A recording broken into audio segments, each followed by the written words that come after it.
novamente a igreja com a paz do Senhor. Amém. Poder sentar, amados. De imediato eu quero agradecer a Deus por essa oportunidade, por estarmos aqui louvando e glorificando o nome do Senhor, e por essa grande responsabilidade que o pastor da igreja local tem confiado a nós para falarmos um pouco da palavra do Senhor. Eu estou pedindo nossas orações e queremos falar, porque o assunto de pauta, ele é muito grande, muito extenso. Eu estava estudando e comecei a pesquisar, comecei a fazer minhas anotações, só falando sobre Pérgamo. Eu consegui, só a cidade, eu consegui 5 páginas completas, né? Se seria para falar, tem aí aproximadamente de 15 a 20 minutos, né? Só falando da cidade de Pérgamo e falando a respeito do assunto, né? De versículo por versículo, cada versículo também sendo mais ou menos aí entre 15 a 20 minutos. Tempo esse que não temos. Eu vou tentar ao máximo aqui fazer, irmão, resumo daquilo que nós estudamos. Se houver alguma falha, nos perdoe, nos ajude. Mas quero convidar os irmãos para lermos em Apocalipse, capítulo 2, Apocalipse, capítulo 2, versículo 12 até o 17. Né? Nós sabemos que esta carta de Pérgamo é uma das cartas o qual foi revelada a João quando estava preso ali na ilha de Patmos, por amor à palavra do Senhor, por não desistir de adorar e servir ao Senhor Jesus. Ele foi preso ali. Mas sabemos, irmão, que Deus, Ele está com o seu servo, está com a sua igreja nos momentos mais difíceis da vida, no momento da situação mais difícil, quando a igreja está sendo perseguida, maltratada, angustiada, até mesmo morta, sendo mortos membros da igreja. Mesmo assim, o Senhor não tem desprezado, não tem abandonado, tem estado com a sua igreja, tem estado com o seu servo. E ali João estava preso na ilha de Patmos, mas o Senhor se fez presente na vida de João, se revelou a ele, deu uma visão, uma revelação maravilhosa. Vimos isso aí no capítulo 1, no versículo 1 em diante. Revelação de Jesus Cristo, a qual Deus lhe deu para mostrar aos seus servos as coisas que em breve devem acontecer, e pelo seu anjo as enviou e as notificou a João, seu servo, o qual testificou a palavra de Deus e do testemunho de Jesus Cristo e de todo o que tem visto. O 3: bem-aventurado é aquele que lê e os que ouvem a palavra desta profecia e guardam as coisas que nela estão escritas, porque o tempo está cumprido. Louvado seja o nome do Senhor. O livro do apóstolo João é uma revelação divina, uma revelação, uma profecia, ou um conjunto de profecias, né, que iam acontecer nos últimos dias. Esta revelação foi dada, como eu já falei, ao autor do livro, João, que estava preso na ilha de Patmos por uma palavra, quando teve essa grande visão maravilhosa. As cartas, irmãos, as cartas escritas por apóstolo João foram 7. Todos nós sabemos as cartas escritas por João. Não lembra? Quem lembra? Qual foram as cartas escritas por João? Foram 7. Vamos lá, vamos ver se eu lembro. Foi Éfeso, Esmirna, Pérgamo, Tiatira, Sardes, Filadélfia e Laodiceia. Todas essas 7 cartas foram escritas por João, mensagens poderosas, mensagem de revelação, mensagem de elogio, mensagem de repreensão, mensagem de promessa de vitória, sabendo que o Senhor sempre tem cuidado da sua igreja. No momento mais difícil, onde muitas vezes o inimigo quer adentrar dentro da igreja, para destruir a igreja, para destruir seus membros, para destruir seus líderes, Deus nunca tem deixado, tem entrado com providência para dar vitória, para libertar, para livrar o seu povo. E ali, irmão, as cartas, nós começamos a ler as cartas, vamos entender muitas coisas importantes ali. Quisera Deus ter tempo para explicar. As cartas enviadas às 7 igrejas revelam que todas elas ocorriam graves desvios do padrão bíblico. Todas as 7 igrejas existiam problemas externos e problema interno. O diabo sempre se levantou contra a igreja para tentar desviar o foco, para tentar desviar o alvo, para tentar desviar a caminhada, para tentar desviar, o centro da atenção da igreja, que é o nosso Senhor Salvador Jesus Cristo. Mas sempre tem levantado e tem caído, sempre tem levantado e tem sido derrotado, porque não se derrota ao Senhor Jesus, não se derrota a igreja, porque a igreja é do Senhor Jesus. A carta de Pérgamo foi entregue ao anjo da igreja. Esse anjo da igreja aqui, que fala no versículo, aqui no versículo 12, parte alta do versículo, não se refere ao ser angelical, não, se refere aqui ao pastor da igreja, ao líder da igreja, ao responsável pela igreja. Então, a carta foi destinada para Pérgamos, porém quem recebeu a carta foi o seu líder, responsável, o anjo da igreja. A carta de Pérgamo foi entregue ao anjo da igreja, para que ele pudesse ler e, após ler esta carta, transmitir essa carta à igreja, naquilo que o Senhor estava querendo falar com a igreja. Esta é a responsabilidade do anjo na igreja. A responsabilidade do pastor é muito grande, de cuidar da igreja, de alimentar a igreja, de proteger a igreja. E sempre que acontecem alguns problemas com a igreja, a primeira pessoa a ser cobrada pelo ministério e principalmente por Deus é o anjo da igreja. Sabia disso, irmão? É o anjo da igreja a ser cobrado como está a situação da igreja. Vamos ler aqui o versículo, se pudéssemos explicar. Vamos ler aqui a cobrança, a repreensão, o elogio, como já falei, a promessa, tudo cobrando do líder da igreja. Na igreja de Pérgamo existiam problemas.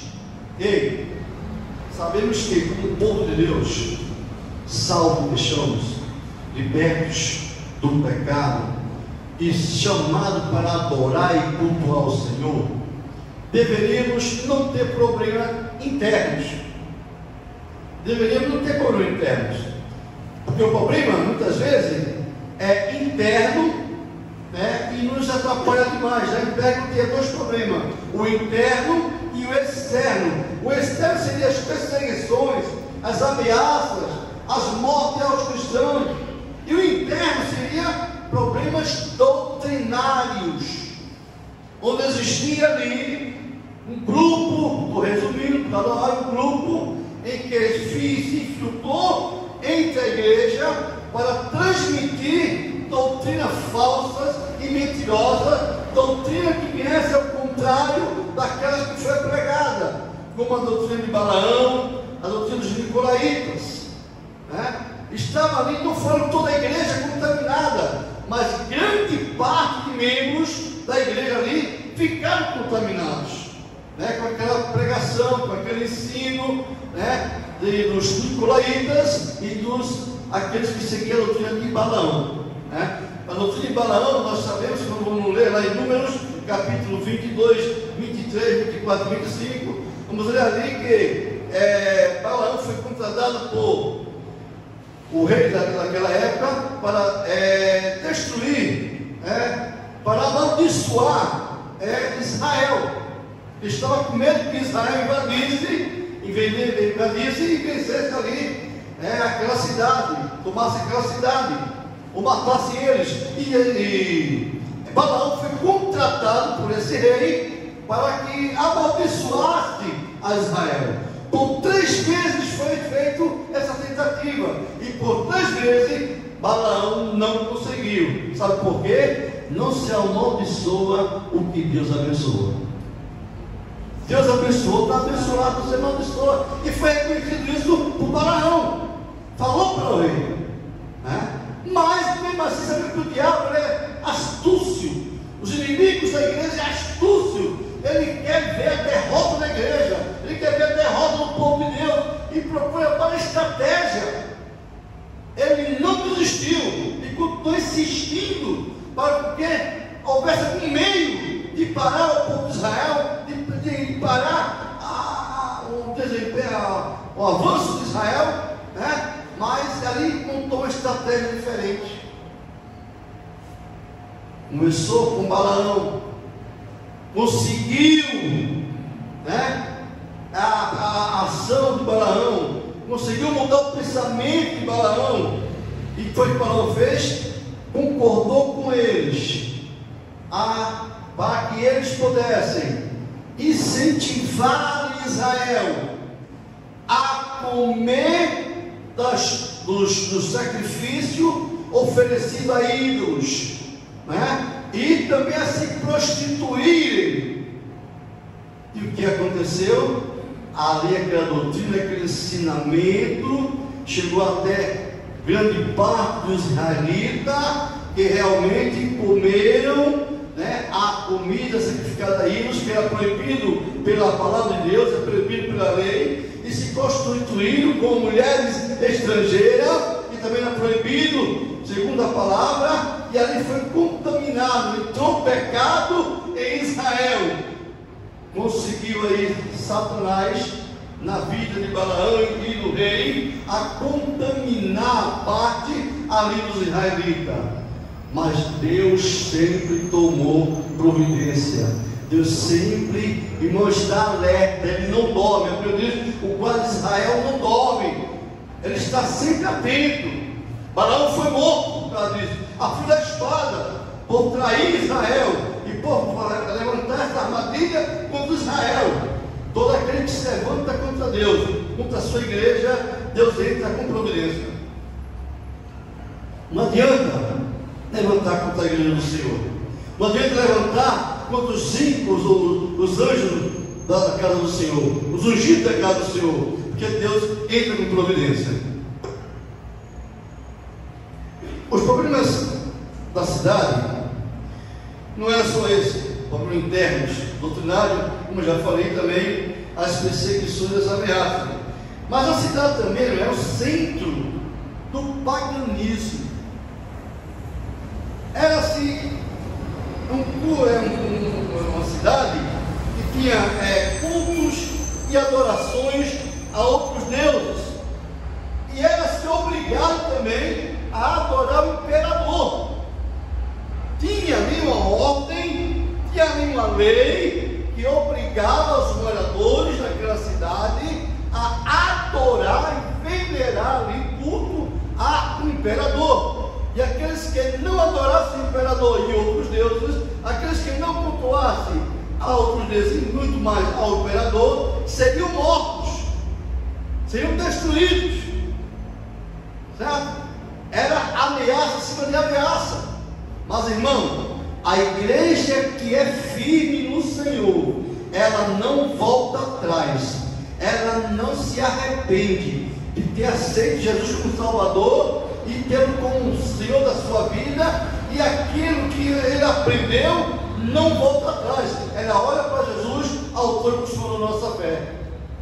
Existiam alguns ali que foram contaminados, mas existia aquele fiel que não desistiu, não voltou atrás, né? No versículo 13, lemos assim, ó: eu sei as tuas obras e onde habitas, que é onde está o trono de Satanás, e retes o meu nome, e não negaste a minha fé, ainda nos dias de Antipas, minha fiel testemunha, o qual foi morto de vós, onde Satanás habita. Mesmo diante de tantas perseguições, mesmo diante de tanta idolatria, existia um povo ali, um grupo de adoradores ao Senhor Jesus Cristo, que pregava a palavra, que eram fiéis, mesmo diante da perseguição, não desistiu. Esse Antipas era um dos pastores ali daquela igreja, que por não sacrificar, fazer sacrifício, por não adorar o imperador, por não adorar outros deuses, por não aceitar essa doutrina que pudesse contaminar a sua alma, a sua vida e a igreja, ele foi morto.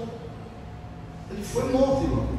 Foi colocado dentro de um boi de prata, ou com fala bronze, foi colocado, e aquele boi foi lançado no fogo. Ele foi queimado sufocadamente, sufocado com a fumaça, com o fogo, foi queimado, mas não negou a fé. Não está a entender que temos que fazer a mesma coisa. Surge o que surgir, aconteça o que acontecer, Satanás levanta-se de várias formas, de várias maneiras, até nos persiga, até nos prenda, ou até venha querer nos matar, a ponto de querer que nós neguemos a nossa fé. Nunca, jamais, sejamos fiéis ao Senhor até a morte, até o fim, porque essa é a nossa missão, servir ao Senhor com alegria, com prazer, até o fim.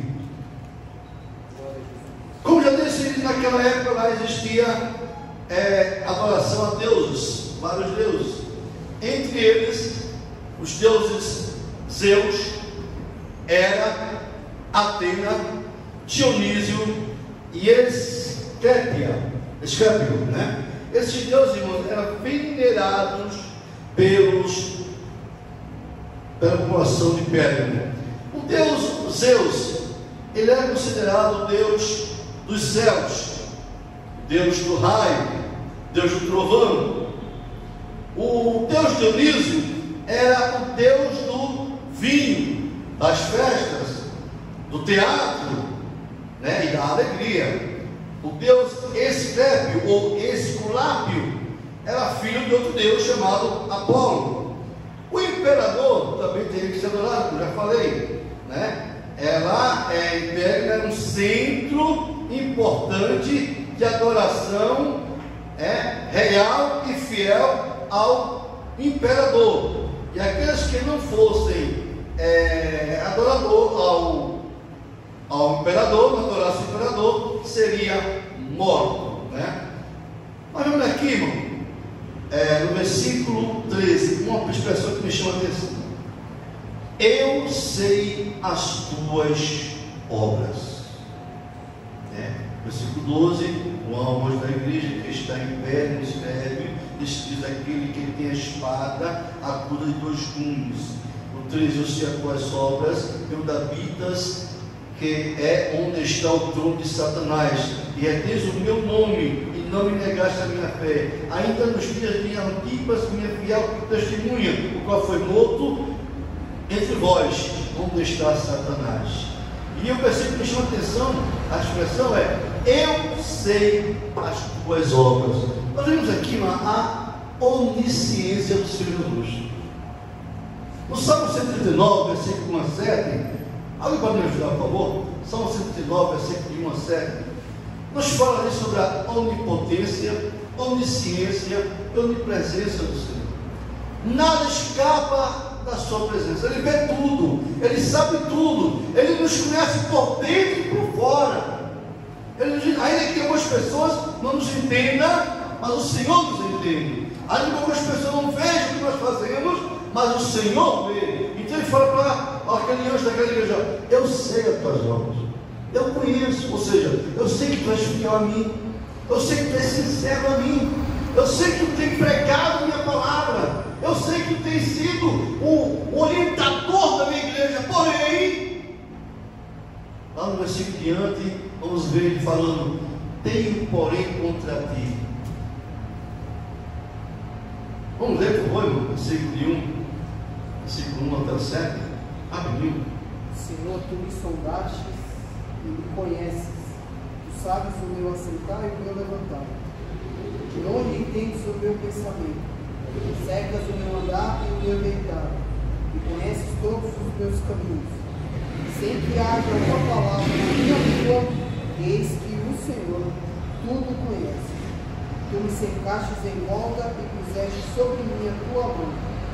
Tal ciência é para mim maravilhosíssima, tão alta que não a posso atingir. Para onde eu me irei do teu espírito, ou para onde fugirei da tua face? Glória a Deus. Aí está a onisciência do Senhor. Ele vê tudo, ele sabe tudo. Então ele estava vendo a igreja de Pérgamo sendo corrompida pelas doutrinas falsas e mentirosas. E nos dá a entender aqui, irmão, que o pastor, o anjo da igreja, o responsável, não estava fazendo nada, não estava lutando para defender a igreja, não estava lutando para combater o falso profeta, os falsos mestres, a ponto de, lá no versículo 14, o Senhor Jesus fala para ele: mas uma pouca coisa tenho contra ti. Ou seja, tem algo que não estou gostando, tem algo que não está me agradando. Está acontecendo alguma coisa na igreja e eu não estou gostando, e você está sendo omisso, você não está fazendo nada. Irmãos, fomos chamados para combater contra o pecado, fomos chamados para combater contra o diabo. E você que tem uma responsabilidade diante de Deus, principalmente na liderança de uma igreja, você tem que combater o diabo, você tem que combater o pecado, você tem que estar atento, alerta, para não deixar a ovelha perdida, para não deixar a ovelha estar se alimentando comida estragada, para não deixar a ovelha ficar doente com comida estragada, e transmitindo para mensagens falsas, mentirosas. Hoje em dia está assim, também a igreja prega a palavra, o pastor prega a palavra, ensina, orienta, e alguém chega por trás e já não tem nada a ver. Isso aí não é coisa do passado, entendeu? Isso aí não é mais doutrina, é uso e costume, e assim sucessivamente. Irmão, o que é pecado ontem é pecado hoje, será sempre pecado. O que é errado ontem é errado hoje, será sempre errado. E aquilo que nossos líderes, nossos pastores nos ensinam, nos orienta, devemos guardar, praticar para o nosso bem.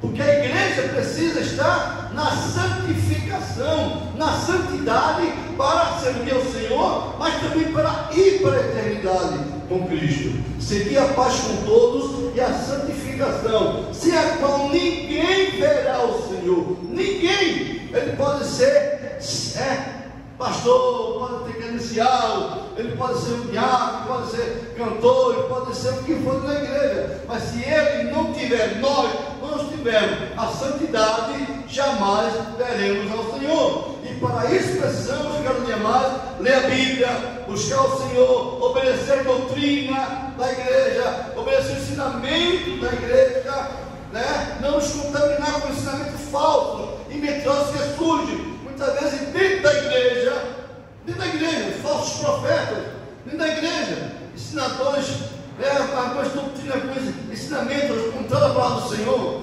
Não, pode fazer, isso não é pecado não, pode, faça, não tem nada a ver, pode cantar assim, pode andar assim, pode usar assim, não, cuidado, irmão. Cuidado, a Bíblia diz: não há mesmo mundo em que no mundo há. Aquele que ama o mundo do Pai não está nele. Nada está fora da Bíblia, está dentro da Bíblia. São doutrinas, são ensinamentos. Devemos ter cuidado. Amém? Eu quero chamar ele também aqui para uma coisa interessante, na versículo 15.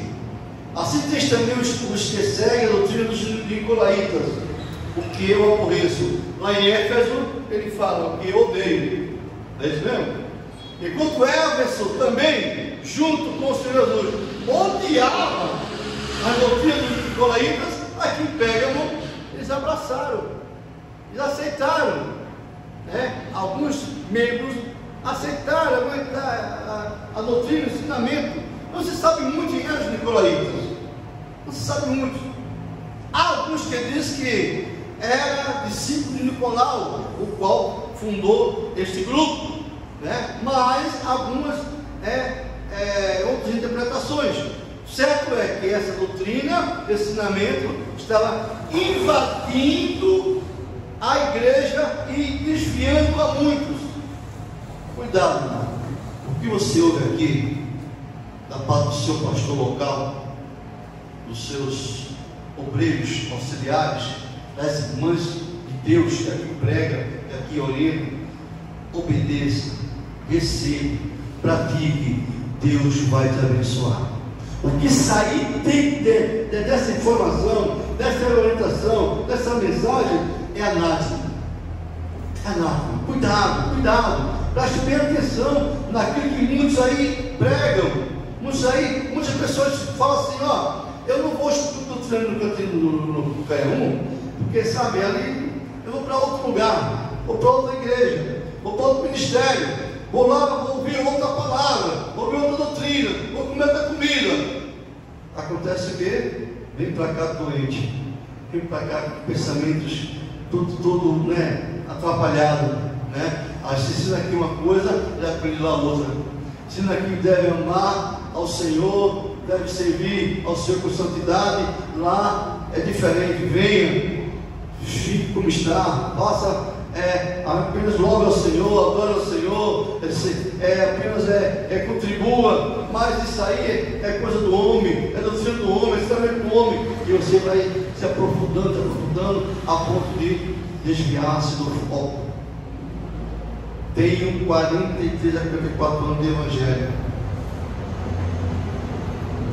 Sempre amei a igreja, a Assembleia de Deus.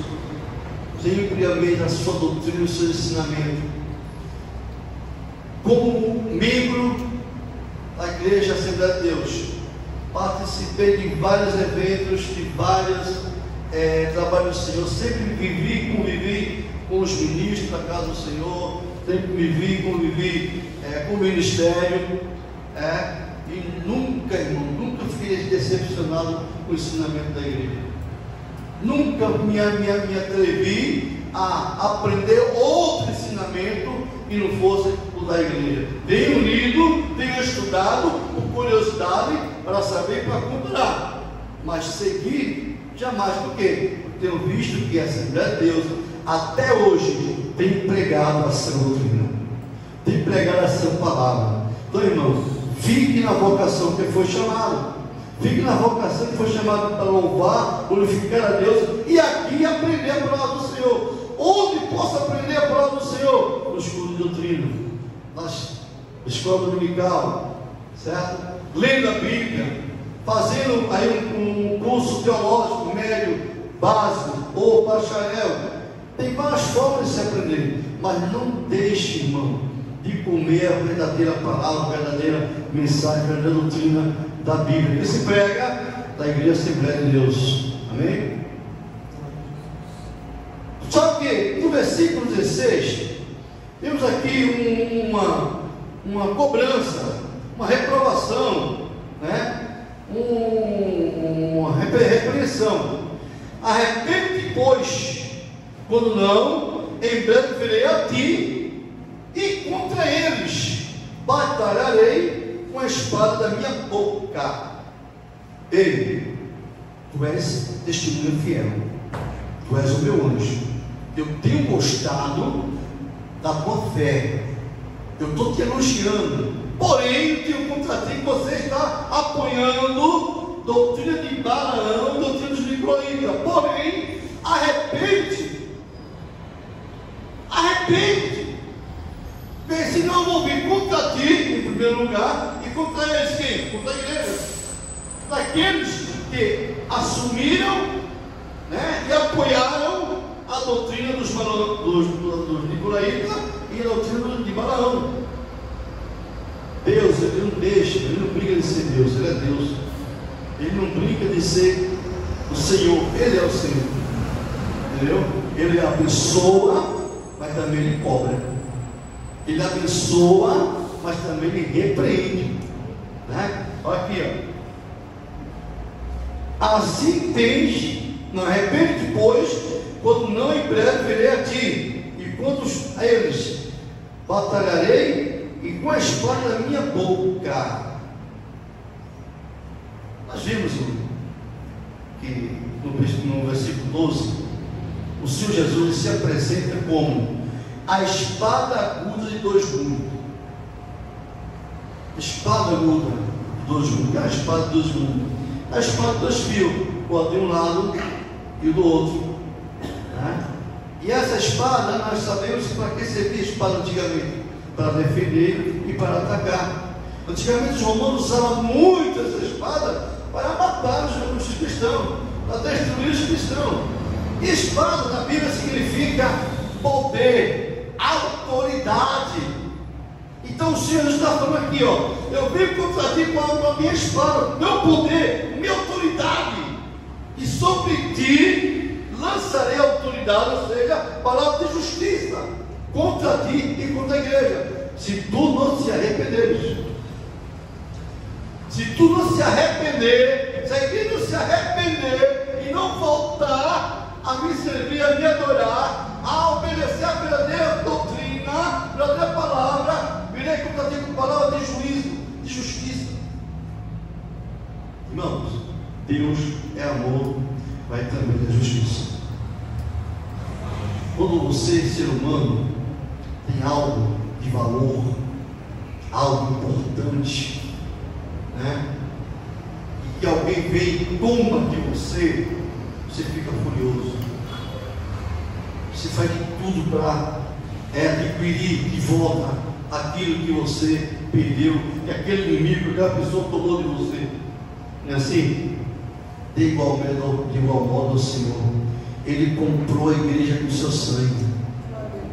Ele comprou, foi Ele que morreu lá na cruz, foi Ele, não foi pai, mãe, tio, não foi pastor, não, foi Ele que morreu lá, foi crucificado, foi cuspido, carregou a cruz, foi Ele que derramou seu sangue pela igreja, porque Deus amou o mundo de tal maneira que deu, entregou o seu Filho, para que todo aquele que nele crê não pereça, mas tenha vida eterna. Então Ele que comprou a igreja, Ele jamais vai admitir que Satanás tome, roube, destrua a sua igreja.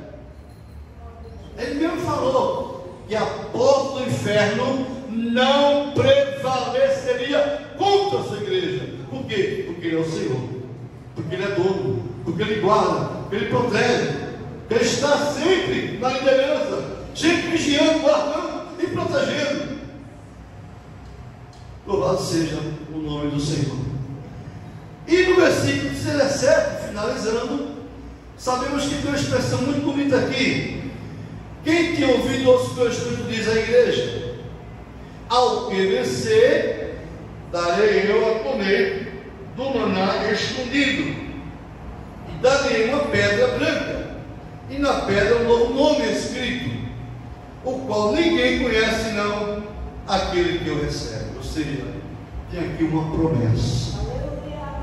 Essa promessa, se você ler todas as cartas, tem essa promessa: ao que vencer, ao que vencer o diabo, ao que vencer o pecado, ao que vencer as provas, ao que vencer as falsas doutrinas, ao que vencer, permanecer firme, ao que não desviar, olhar para trás, seguir, vai ser recompensado.